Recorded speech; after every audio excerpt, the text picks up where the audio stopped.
ನಾವು ವಿರೋಧ ಮಾಡ್ತಾ ಇದ್ದೀವಿ. ವಿರೋಧ ಪಕ್ಷ ನಾಯಕರು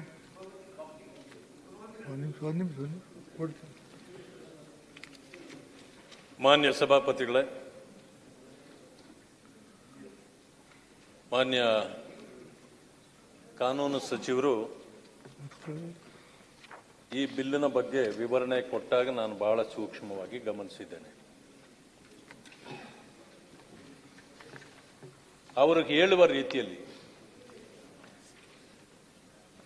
ಈ 15 ಎಕರೆ ಜಾಗವನ್ನು ಅಭಿವೃದ್ಧಿಗಾಗಿ ರಸ್ತೆ ಮಾಡಲಿಕ್ಕೆ ಅಥವಾ ಫ್ಲೈಓವರ್ ಮಾಡಲಿಕ್ಕೆ ಜನರಿಗಾಗಿ ಬಳಸ್ತಕ್ಕಂಥ ರೀತಿಯಲ್ಲಿ ಅದರ ಉಪಯೋಗವನ್ನು ಪಡೆಯಬೇಕು ಅಂತಕ್ಕಂಥದ್ದು ಸಚಿವರು ವಿವರಣೆ ಕೊಟ್ಟಿರ್ತಕ್ಕಂಥದ್ದು. ಮಾನ್ಯ ನ್ಯಾಯಾಲಯವೂ ಕೂಡ ಆದೇಶ ಕೊಟ್ಟಿಲ್ಲ, ಸಲಹೆ ಕೊಟ್ಟಿದೆ ಅನ್ನೋ ಮಾತನ್ನು ಹೇಳಿದ್ದಾರೆ. ಆದರೆ ಈ ವಿಚಾರದಲ್ಲಿ 96ರಿಂದ ಈಗಲೂ ಕೂಡ ನ್ಯಾಯಾಲಯದಲ್ಲಿ ಕೇಸ್ ಪೆಂಡಿಂಗ್ ಇದೆ. ಸರ್ಕಾರಗಳು ಅದನ್ನು ಪರಿಶೀಲಿಸಿ ನ್ಯಾಯಾಲಯದಲ್ಲಿ ಹೋರಾಟ ಮಾಡಿದ್ದರೆ ಬಹುಶಃ ಇಷ್ಟೊತ್ತಿಗೆ ಅದು ಮುಗಿಯಬಹುದಾಗಿತ್ತು. ಅದೇನೇ ಇರಲಿ, ಅಂದಿನಿಂದ ಕೋರ್ಟಲ್ಲಿ ಈಗ ಅದಿರೋದ್ರಿಂದ ಕೋರ್ಟು ಕೂಡ ಹೇಳಿದೆ TDR ಕೊಡಿ ಅಂತ. ಮೊದಲನೇದಾಗಿ ಆ ರಾಜಮನೆತನದ ಮೇಲೆ ಕರ್ನಾಟಕದ ಜನರಿಗೆ ಒಂದು ಗೌರವ ಇದೆ. ಇವತ್ತು KRS ಇಂದ ಹಿಡಿದು ನಾವು ಈ ಪ್ರಾಂತ್ಯದ ಜನರು ನಾವು ಋಣದಲ್ಲಿದ್ದೇವೆ. ಈ ದೇಶದಲ್ಲಿ ಮೀಸಲಾತಿ ಬರೋದಕ್ಕೆ ಮುಂಚೆ ಪರಿಶಿಷ್ಟ ಜಾತಿ ವರ್ಗಗಳಿಗೆ ಯಾರಾದರೂ ಮೀಸಲಾತಿಯನ್ನು ಕೊಟ್ಟಿದ್ರೆ ಅದು ಆ ರಾಜಮನೆತನದವರು.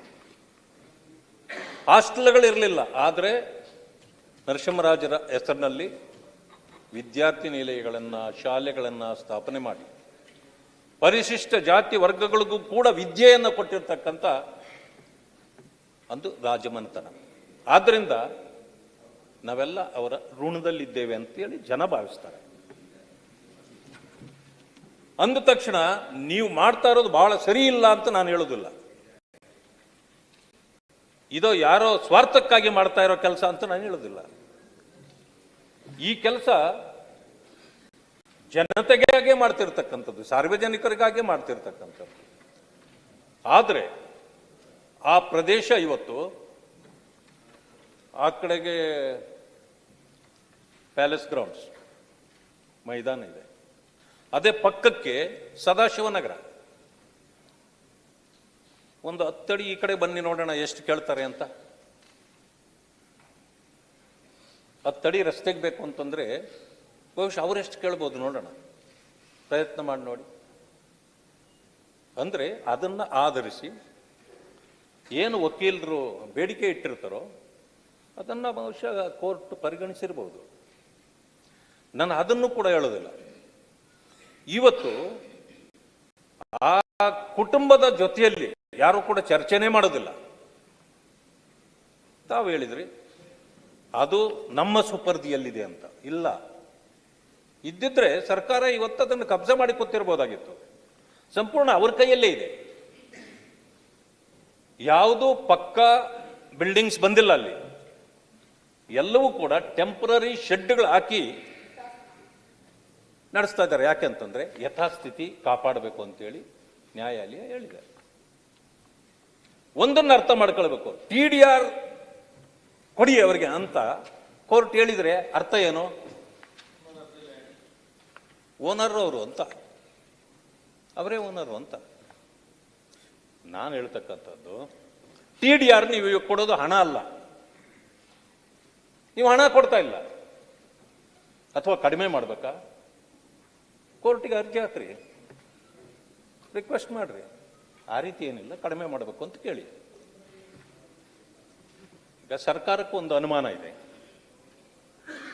TDRಗೆ ನಾವು ಒಪ್ಕೊಂಡ್ರೆ ಆಸ್ತಿ ಅವ್ರದೇ ಆಗ್ಬಿಡ್ತದೆ. ಆದ್ರಿಂದ ಮುಂದೆ ನಾವು ಫೈಟ್ ಮಾಡೋದು ಕಷ್ಟ ಆಗ್ಬೋದು ಅಂತ ನಿಮಗೆ ಉದ್ದೇಶ ಇರ್ಬೋದು. ನಾನೇನು ಅದನ್ನ ಅಲ್ಲುಗಳೆಯೋದಿಲ್ಲ. ಸರ್ಕಾರ ಹೋರಾಟ ಮಾಡುವಾಗ ಅದನ್ನು ಚಿಂತೆನೂ ಮಾಡಬೇಕಾಗತ್ತೆ, ಮಾಡಿದ್ದೀರಿ ಸರಿ. ಆದರೆ ನೀವು ಮಾಡ್ಬೇಕಂತಂದ್ರೆ ಅವ್ರಿಗೂ ಅನ್ಯಾಯ ಆಗಬಾರ್ದು. ರಾಜಪ್ರಭುತ್ವಗಳನ್ನು ಅಳಿಸಿ ಪ್ರಜಾಪ್ರಭುತ್ವವನ್ನು ತಂದಿರ್ತಕ್ಕಂಥದ್ದು ಯಶ ಇದು. ಆ ಕಾಲದಲ್ಲೇ ಯಾರಲ್ಲಿ ಏನೇನಿತ್ತೋ ರಾಜಮನೆತನಗಳು ಆ ಕಾಲದಲ್ಲಿ ತಗೊಂಡು ಆಗೋಗಿದೆ. ಮತ್ತೆ ಆಗ ಇದನ್ನು ಬಿಟ್ಟಿದ್ದ್ಯಾಕೆ? ಅವರು ಬದುಕಬೇಕಲ್ಲ ಅನ್ನೋ ಕಾರಣಕ್ಕೆ. ಈಗ ಅವ್ರು ಕ್ಲೇಮ್ ಮಾಡ್ತಿದ್ದಾರೆ ನಮಗೂ ಈ ಆಸ್ತಿ ಬೇಕಲ್ಲ, ಆ ಕಾರಣದಿಂದ ನಮ್ಮದು ಇದು ಅಂತ ಅವ್ರದ್ದು. ಸರ್ಕಾರ ನಮಗೆ ಬೇಕು ಅಂತ ಕೇಳಿದ್ದೀರಿ, ನೀವು ಗಿಡ ಹಾಕ್ತೀರಿ, ಮರ ಹಾಕ್ತೀರಿ, ಗಾರ್ಡನ್ ಮಾಡ್ತೀರಿ, ಪ್ರಶ್ನೆ ಅದಲ್ಲ. Value of the land is most important. ಅವ್ರು ಕೊಡ್ಬೇಕಾದ್ರೆ ಲ್ಯಾಂಡ್ ವ್ಯಾಲ್ಯೂ ಕೇಳ್ತಾರೆ ಹೊರತು ಗಿಡದ ವ್ಯಾಲ್ಯೂ ಕೇಳೋದಿಲ್ಲ ಯಾರು. ಆ ಕಾರಣದಿಂದ ಇದು ಒಂದು ರೀತಿ ಶರವಣ ಅವರು ಹೇಳಿದ್ರು, ಇದೇನೋ ರಾಜಕೀಯ ದ್ವೇಷದಿಂದ ಅವರು ಕಾಂಗ್ರೆಸ್ ಅಲ್ಲಿದ್ರು, ಈಗ ಅವರು ಬಿಜೆಪಿಯಲ್ಲಿ. ಇವು ಬೇರೆನೇ ವಿಷಯ, ಜನ ಮಾತಾಡ್ತಾರೆ. ಅದನ್ನೆಲ್ಲ ನಾವು ಮಾತಾಡ್ಬೇಕಂತೇನಿಲ್ಲ. ಇಲ್ಲಿ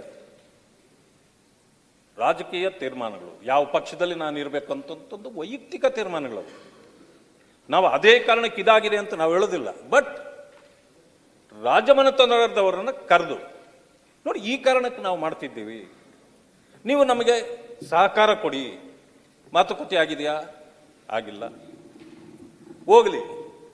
ಈಗಾಗಲೇ 200 ಕೋಟಿ ರೂಪಾಯಿ ಅದಕ್ಕೆ ಬೆಲೆ ಕಟ್ಟಿ ಸಲಹೆಯನ್ನ ನ್ಯಾಯಾಲಯ ಕೊಟ್ಟಿದೆ. ಅದಕ್ಕೇನು ಮಾಡಬೇಕು? ಕಡಿಮೆ ಮಾಡಿಸ್ಬೇಕಂತಂದ್ರೆ ಮತ್ತೆ ನಾವು ಅರ್ಜಿ ಹಾಕಬೇಕು.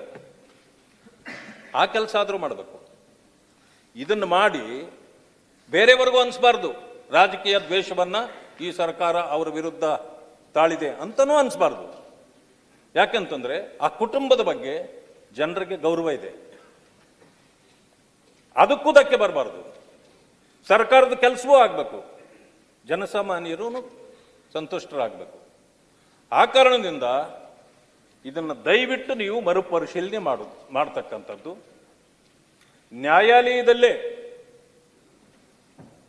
ಇದಕ್ಕೆ ಪರಿಹಾರವನ್ನ ಕಂಡುಕೊಳ್ತಕ್ಕಂಥದ್ದು ಬಹಳ ಸೂಕ್ತ ಅಂತಕ್ಕಂಥದ್ದು ನನ್ನ ಸಲಹೆ ತಮಗೆ. ಆದ್ರಿಂದ ಇವತ್ತಲ್ಲಿ ಎಷ್ಟೇ ಇರಲಿ, ಇಲ್ಲ ಅಂತಂದ್ರೆ TDR ಕೊಡಿ, ಮುಂದೆ ಏನಾಗ್ತದೆ ನೋಡೋಣ. ನೀವು ಹಣ ಕೊಡ್ತಿಲ್ಲ, TDR ಕೊಡಿ. ಈಗ ಜನರಿಗೆ ಅಲ್ಲಿ ಬರಬೇಕಾದ್ರೆ, ಆ ಕಡೆಯಿಂದ ಬರಬೇಕಾದ್ರೆ ನಮಗೆ ಬಹಳ ಕಷ್ಟ. ಏರ್ಪೋರ್ಟಿಂದ ಬರೋರಿಗೆ ಕಷ್ಟ ಗೊತ್ತಿರೋದು. ಹೆಬ್ಬಾಳ ಸಾಬ್ರೆ, ಹೆಬ್ಬಾಳ ಫ್ಲೈಓವರ್ ಇದೆ ಆಚೆ, ಅಂದ್ರೆ ಯಲಂಕದಿಂದ ಬರೋದು. ಅಲ್ಲಿಂದ ಇಳಿದ್ರೆ ತಳಗಡೆ ಬಂದವರು ಹೆಬ್ಬಾಳ ಬ್ರಿಡ್ಜ್ ಮೇಲಿಗೆ ಕತ್ತಬೇಕಂದ್ರೆ ಅರ್ಧ ತಾಸು ಬೇಕು. ಹರಿಪ್ರಸಾದ್ ಸಾಹೇಬ್ರೆ, ನಾನು ದಿನ ಬರ್ಬೇಕಲ್ಲಿ. ಇನ್ನೂ ಬಹಳ ಜನರು ಬರ್ತಾರೆ ಕಡೆಯಿಂದ. ಮನೆ ಚೇಂಜ್ ಮಾಡೋದು ನಾನು ಬೇಕಾಗಿರ್ಲಿಲ್ಲ, ಸರ್ಕಾರನೇ ಕೊಡ್ಬೇಕಾಗಿತ್ತು. ಪಾಪ ಇನ್ನು ಸರ್ಕಾರ ಕೊಡಕ್ಕೆ ಅವ್ರಿಗೆ ಮನಸ್ಸೇ ಬಂದಿಲ್ಲ. ನಾನೇನ್ ಮಾಡ್ಲಿ ಅದಕ್ಕೆ?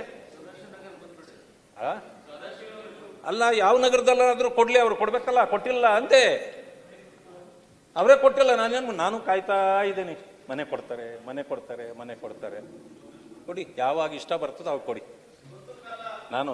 ನಾನು ಮನೆಗಾಗಿ ಹೋರಾಟ ಮಾಡಲ್ಲ, ನಾನು ಮನೆಗಾಗಿ ಹೋರಾಟ ಮಾಡಲ್ಲ, ಜನರಿಗಾಗಿ ಹೋರಾಟ ಮಾಡಬೇಕಾಗಿದೆ.